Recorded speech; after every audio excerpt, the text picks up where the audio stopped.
Good morning, Morgan, and good morning to any of Morgan's friends that happen to be watching this video with us this morning. All right. Oh, look at this. Let's change this immediately. This is the 9th Python video in the series, not the 7th. And now we're going to talk about the for loop, which is down here. Okay? And but before we go any further, we're going to go ahead and read the manual on this subject, and then we're going to come back and we're going to run the program. We're going to talk a little bit more about what's going on in this code because things are starting to get a little complicated, but you'll get it. You'll see what I'm talking about. Anyway, let's go over to the manual. All right, let's get started. The for statement in Python differs a bit from what you may be used to in C or Pascal.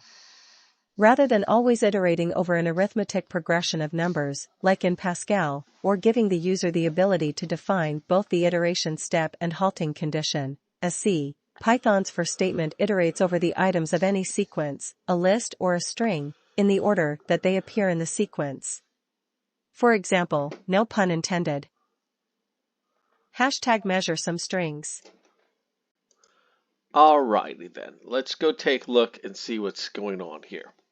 Okay, what we're doing is we're creating a list called words, and there are 3 items or rows in that list: cat, window, and whatever this word says. Okay, Mary, what does this word say? Defenestrate. Defenestrate. Huh. Anyway, so here's the loop. Okay, now it's going to go. First of all, what we're doing is we're kind of making a copy of the list and putting it in a new list called W.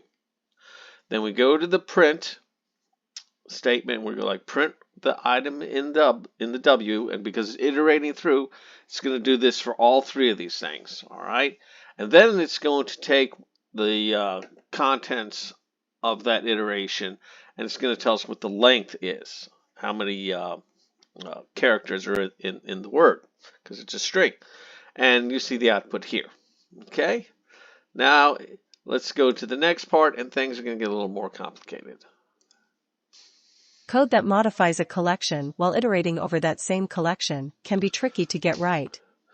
Instead, it is usually more straightforward to loop over a copy of the collection or to create a new collection.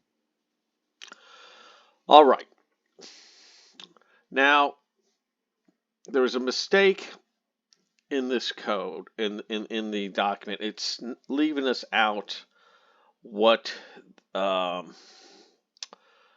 should be in this users list. Okay, it doesn't show the users list, but I found it, and it's in the code, but it's not here. Anyway, we're going to go back to the program, and I'm going to talk in detail there about the logic of this code there. All right, so let's go back there, and we'll knock this thing out.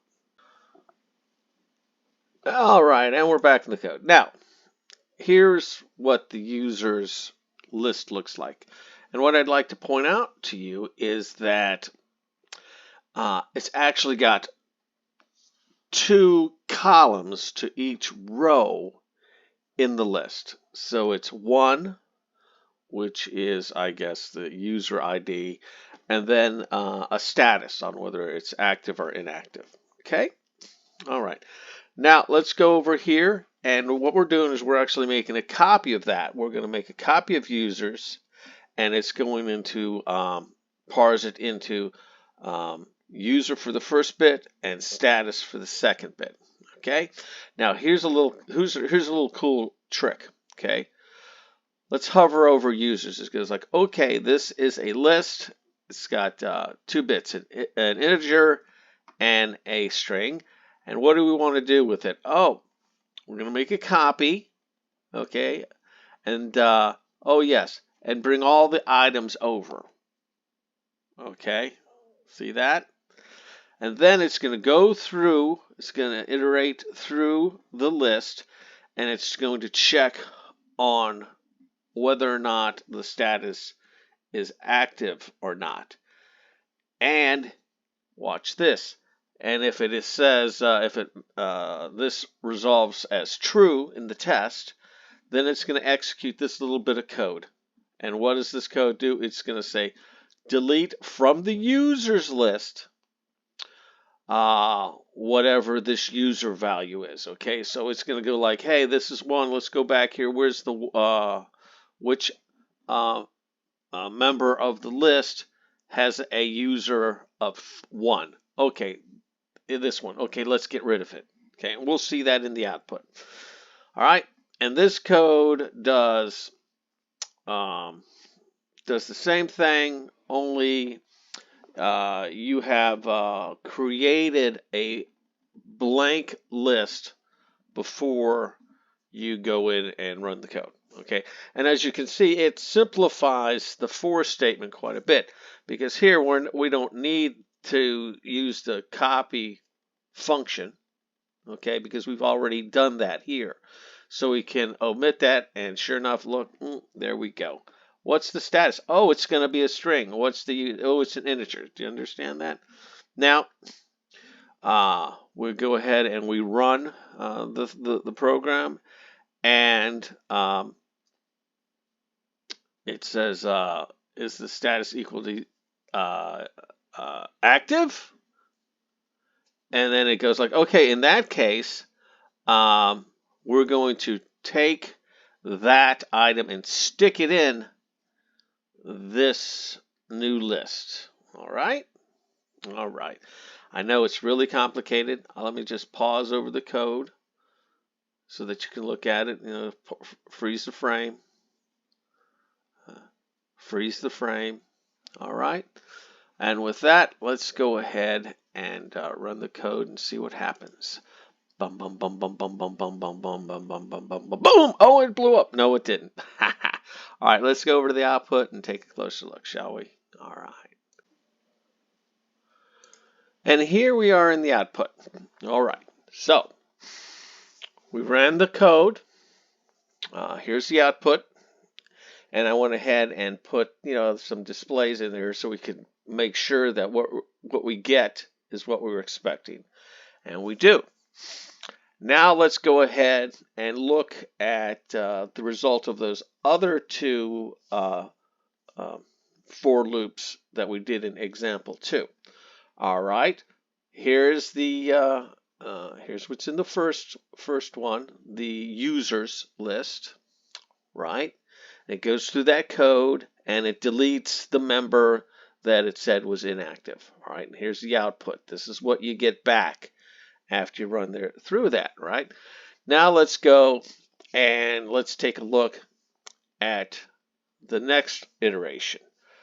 Here, the active users list is empty, and after the loop, it as 2 and 3 has been inserted in.